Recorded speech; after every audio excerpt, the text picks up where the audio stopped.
오늘도 주님 안에서 승리하는 복된 하루가 되시기를 간절히 축원을 드립니다. 17장에서부터 계속해서 이어져 오고 있는 여호사밧 왕에 대한 이야기가 오늘 21장에서 끝이 나게 되는 것을 볼 수 있는데요. 무엇보다 이 역대기서는 북이스라엘과 남유다, 이 특별히 두 갈라진 나라 중에서도 특별히 남유다의 왕들에 대해서만 이야기를 하고 있습니다. 그 이유는 이 역대기가 바로 바벨론 포로기에서 돌아왔던 이스라엘 백성들을 향하여 하나님의 말씀과 그리고 하나님의 뜻이 무엇인지를 선포하고 있고요. 또 특별히 어쩌면은 포로기에서 돌아온 이스라엘 백성들이 이제 하나님의 뜻과 그리고 다윗에게 주신 그 언약을 어떻게 이어가면 좋을지를 이 남쪽 유다에 있던 왕들의 이야기에 집중하고 또한 그들을 통하여 바로 지금 자기들이 어떠한 결단 가운데 나아가야 될지를 말씀하고 있기 때문이죠. 오늘 본문에 있는 말씀은 여호사밧의 아들 여호람에 관한 이야기입니다. 이 여호사밧이 죽고 난 다음에 이 여호사밧에게는 6명의 아들이 있었습니다. 2절에 기록되어 있는 것처럼 6명의 아들들이 있는데 그 중에서 장자인 여호람은 왕위를 물려받게 됩니다. 그리고 나머지 5 아들들에게는 각각 재물들을 많이 나누고 또 지방에 있는 성읍들을 나누어 주어서 그 지방에 있는 나라들을 성읍들을 통치하게 했습니다. 여호사밧이 아마 이 아들에게는 왕위를 물려주고 그리고 장자에게는 왕위를 물려주고 다른 아들들에게는 이렇게 분배해서 땅을 나누어 주며 또 은금을 나누어 주면 아마 서로 싸우지 않고 잘 살 것이라고 생각했겠죠. 그런데 오늘 본문에 있는 말씀 가운데 4절을 보니까 여호람이 왕국을 다스리게 되어 세력을 얻고 난 후에 그의 아우들과 이스라엘 방백 중 몇 사람을 칼로 죽였다고 기록되어져 있습니다. 여호람은 자기에게 왕권이 공고하게 세워지게 되자 늘 눈에 가시처럼 여겼던 자기의 동생들을 다 죽여 없앱니다. 또 그의 권력이 좀 공고해지게 되자 이스라엘의 몇 사람, 이 몇 사람은 과연 어떤 사람들일까? 아마 우리가 다 알지 못하겠지만 이 여호람에게 반대하거나 아니면 자기의 뜻에 거슬리는 사람들을 자기의 동생도 죽이게 된다면 아마 자기 눈에 거슬리는 사람도 그는 아마 왕이 되어서 그들을 죽였을 것이 분명합니다. 이렇게 한 이유는 바로 자기가 다 그 땅을 지배하고 통치하며 다스리고 그리고 자기의 나라가 굳건하게 세우기를 원해서 이렇게 행동했던 것이죠. 그런데 오늘 본문에 있는 말씀 가운데 보면 5절의 말씀에 그의 왕위에 오를 때가 나이가 32세이고 예루살렘에서 8년 동안 다스렸다고 기록되어져 있습니다. 왕이 되고 난 다음에 그 왕권을 공고히 하고 난 다음에 그러고 난 다음에 동생들과 또한 방백들을 죽이고 결국 그가 오랫동안 통치할 것 같았지만 결국 8년밖에 그 이스라엘 땅을 다스리지 못합니다.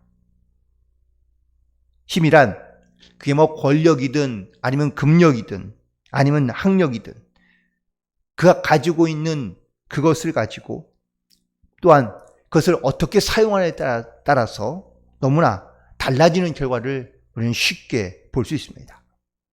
자기가 가지고 있는 힘과 능력을 잘 선용하면 그것이 그에게 큰 유용한 도구가 되지만 자기가 갖고 있는 힘과 능력을 잘못 사용하면 자기뿐만 아니라 다른 사람들까지 심지어 이런 지도자의 위치에 있는 사람들은 많은 선량한 백성들까지 파멸시키는 큰 흉기가 된다는 겁니다.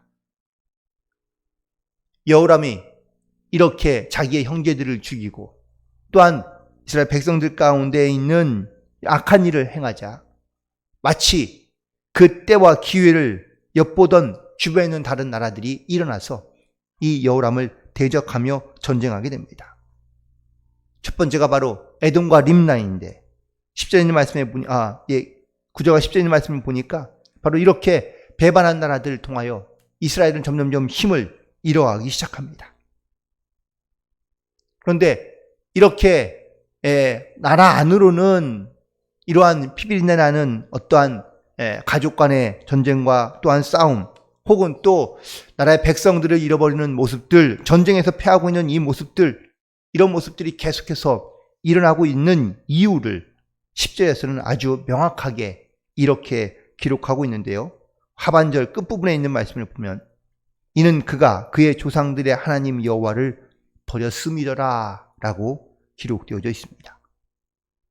여호람은 이전에 있는 바로 여호사밧의 행함처럼 행하지 아니하고 아사의 길로 행하지 아니하고 그는 악한 길로 행하여 하나님을 버렸기 때문이라고 결정적으로 이렇게 말씀하고 있는 것을 보게 됩니다.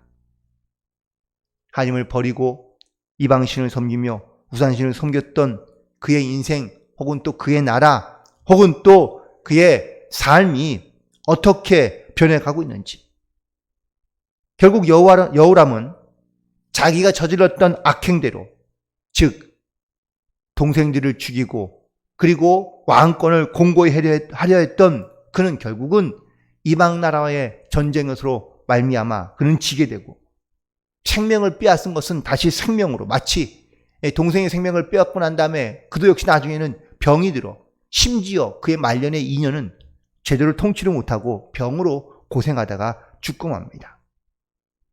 이처럼 여호와를 버린 여호람은 재물은 재물대로 다 빼앗기고 또 그의 건강과 생명은 역시 생명을 빼앗긴 채로 결국은 그는 죽고 말게 되는 것을 오늘 말씀을 통하여 다시 한번 깨닫게 됩니다. 여호람은 살아있을 때에는 어쩌면 절대 권력을 휘둘렀을 것입니다.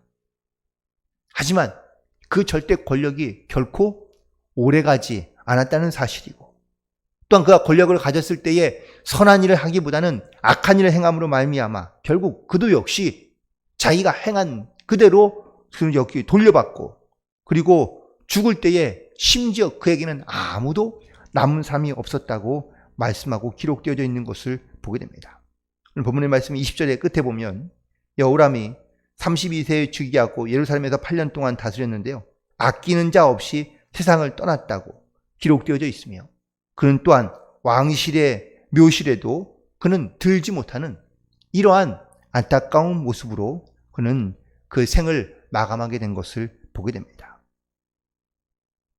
여호와를 버린 인생, 이처럼 인생의 실패를 맛볼 수밖에 없다는 것을 오늘 본문에 있는 역대기하 21장에서 우리에게 말씀해 주고 있는데요, 이 말씀을 듣고 있는 대상들은 바로 이스라엘 백성들입니다. 바벨론의 포로로 붙잡혀 갈 때에 그들은 아무도 하나님을 신뢰하지 않으며 하나님을 의지하지 않았습니다. 즉 하나님을 버렸고 그리고 하나님을 떠났던 이스라엘 백성들, 하나님을 떠난 그들의 인생의 결과는 결국은 전쟁에 지고 포로로 끌려갈 수밖에 없었다라는 것이고, 다시 이제 예루살렘으로 돌아온 이스라엘 백성들 가운데 그래서 하나님을 의지하며 그리고 하나님 말씀에 순종하며 살아가는 것이 얼마나 중요한지를 다시 한번 깨닫게 하며 또한 말씀하고 있는 것을 보게 됩니다. 그런데 오늘 본문에 있는 말씀을 다시 한번 묵상하면서 읽어보니 이 여호람이 여호와를 버리게 된 이유를 찾게 됩니다. 6절에 있는 말씀을 보시면 그가 이스라엘 왕들의 길로 행하여 아합의 집과 같이 하였으니 이는 아합의 딸이 그의 아내가 되었음이라. 이 여호람은요, 아버지와 그리고 할아버지인 여호사밧과 아사의 길, 즉 여호와를 섬기는 길로 가지 아니하고 이스라엘인 바로 이 아합이라는 길로 행하였다고 말하고 있는데, 그렇게 된 원인이 바로 그의 아내를, 이 아합의 딸을 맞아했기 때문이라는 겁니다. 결국 이 여호람은 어떠한 아내를, 바로 이렇게 이방신을 섬기는 아내를 맞이하고, 그리고 이 아내에게 결국은 이끌려 다니다가 그는 결국 하나님을 버리게 되었다는 것을 말하고 있습니다. 무엇보다 가정 안에 어머니와 그리고 아내의 역할이 얼마나 중요한지를 다시 한번 깨닫게 되고 생각해 보게 됩니다. 그러므로 특별히 신앙의 어머니와 또한 아내로서 여러분들이 끊임없이 가정과 자녀들을 위하여 기도하며, 그리고 하나님 말씀 가운데 나아갈 수 있는 또한 영적인 결단이 반드시 필요하고, 여러분의 가정과 또한 여러분의 모든 가정에 있는 식구들을 믿음 안에, 말씀 안에 건강하고 온전하게 하나님을 바라보며 나아갈 수 있게 하는 그런 믿음의 어머니로 혹은 아내로서 그 사명을 잘 감당하시기를 간절히 축원을 드립니다. 또한 7절에 보니까 7절에는 이렇게 기록되어져 있습니다. 여호와께서 다윗의 집을 멸하기를 즐겨하지 아니하셨으면 이전에 다윗과 더불어 언약을 세우시고 또 다윗과 그의 자손에게 항상 등불을 주시겠다고 말씀하셨기 때문에 이 여호람에게 하나님께서 즉각적으로 심판하지 않았다는 것을 말씀하고 있습니다. 그렇다면 반대로 본문에 있는 말씀은 이 다윗 한 사람 때문에 하나님께서 이 여호람의 모든 죄악을 용서해 주시고 또한 참고 인내해 주셨다라는 말씀이기도 합니다. 결국 이 집안을 세워가는 남편과 그리고 혹은 남자로서의, 아빠로서의 역할이 얼마나 중요한지를 우리에게 또한 다시 한번 말씀해 주고 있는데요. 다윗 때문에 그 여호람의 모든 악행에도 불구하고 하나님께서는 그와 맺은 언약을 기억하시며 그 집안 대대에 은총을 베푸셨다라는 사실입니다. 다윗 한 사람이 바로 온 유다와 그리고 이스라엘 백성들 가운데 하나님께서 은총을 베푸실 그 이유가 바로 이 다윗 한 사람이 하나님께 온전히 헌신하며 하나님의 마음에 합한 길로 살아갔기 때문이라고 말씀하고 있는 겁니다. 그렇다면 내가 정말 혼자일 수 있고 혹은 또 나 혼자이지만 나 한 사람 때문에 나의 가정이, 나의 집안이, 또한 나의 자녀들이 바로 이 하나님의 은총 안에, 은혜 안에 머물러 살아갈 수 있게 된다는 것, 이것이 얼마나 귀한 것이고 이것이 얼마나 복된 것인지를 우리는 깨닫고, 그리고 우리는 하나님 앞에 믿음과 말씀으로 결단하며 나아갈 수 있게 되기를 간절히 소망합니다. 그래서 우리는 하나님께서 이 다윗에게 주신 언약으로 말미암아 이스라엘 백성들이 이렇게 하나님의 은혜 안에 살아갈 수 있었던 것처럼 우리가 인생의 어떤 어려운 문제와 고난이 있을지라도 하나님을 온전히 신뢰하며 의지함으로, 그리고 하나님 앞에 또한 이렇게 결단되어 살아감으로 이 복된 인생을 살아갈 뿐만 아니라 내 자녀들과 내 후손들도 역시 하나님과의 올바른 언약을 통하여 주께 붙들려 나아갈 수 있는 복된 가정이 되기를 간절히 소망합니다. 여호람이 오늘 본문에 있는 말씀 가운데 아끼는 자 없이 세상을 떠났다고 마지막 절에 기록되어져 있는데요. 이 말은 하나님께서 그의 인생을 아끼지 않았다라는 의미이기도 합니다.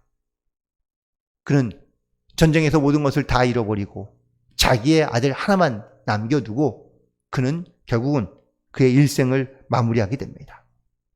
이 땅에서 낭패하는 것, 실패하는 것이 물론 일시적일 수 있긴 하지만 하나님 앞에서 온전히 설 수 없다는 것은 이거는 영원한 낭패이기에 우리는 이 사실을 올바르게 인식하고, 그리고 온전히 하나님을 의지함으로, 그리고 하나님 보시기에 쓸만한 아름다운 복된 인생으로 주님께 붙들려 살아가게 되기를 간절히 소망합니다.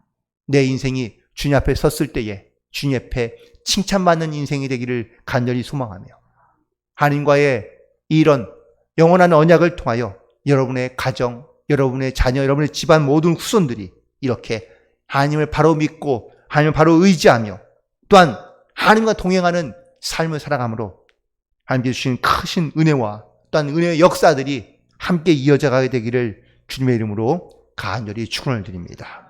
기도하시겠습니다.